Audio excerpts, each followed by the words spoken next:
Kahalong buto ng tao at hayop.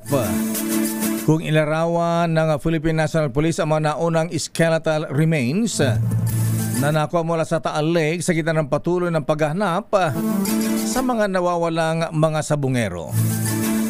Sinabi ni PNP Chief General Nicolas Torre III na sasalang pa sa segregation ang mga buto o kalansay na nakarating sa PNP Forensic Group. Hindi naman inaalis ng pulisya ang posibilidad na may nakahalo rito ang mga buto ng hayop, lalo't malapit umano sa farm ang lugar kung saan ito na-recover. Hindi naman tinukoy ni Torre kung ang binabanggit na farm ay pag-aari ng pulis na isa sa mga isinasangkot sa kaso sa pagpatay sa mga sabungero.